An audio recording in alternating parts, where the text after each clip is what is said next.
Sirens blare through the still night sky in a haze of flashing red lights. I slowly opened my eyes, thoroughly confused about what was going on. I was in my car. The windscreen in front of me shattered to bits, my head throbbing something awful. I looked beside me and there she was, knocked unconscious, or worse, dead. It all came back to me in a flash. The missteer, the car smashing into the side of the building. I tried to remember what I tried to avoid which caused the fateful swerve, but my mind drew a blank. Ambulances had already arrived at the scene.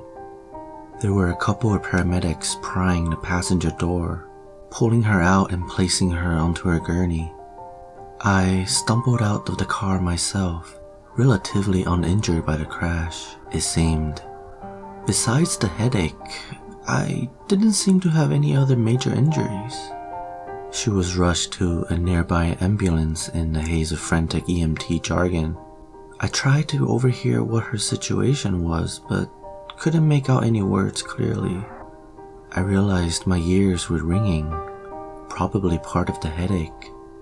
In a confused daze, I automatically climbed into the back of the ambulance with her. Fighting every throbbing cell in my brain, I attempted to shout a few words of encouragement to her unconscious body. The paramedics assumed that we're together, having been in the same vehicle, and didn't seem to object to me tagging along.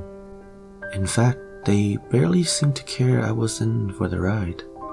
Reaching the hospital set off another set of frenzied actions.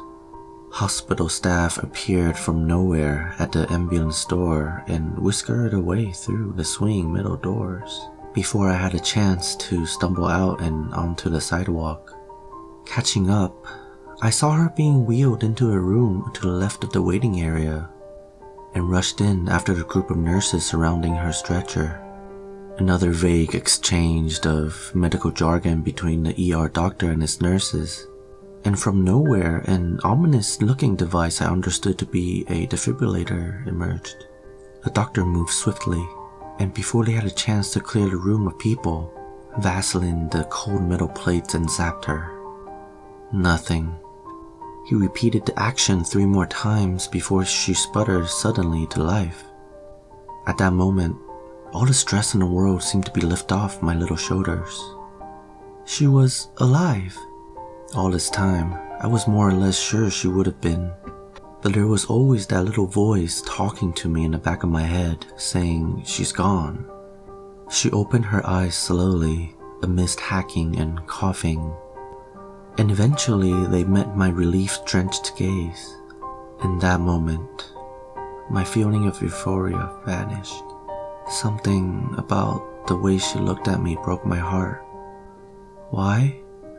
I didn't know. A single tear escaped her eye and rolled down her cheek. And that's when the doctor turned and walked right through me.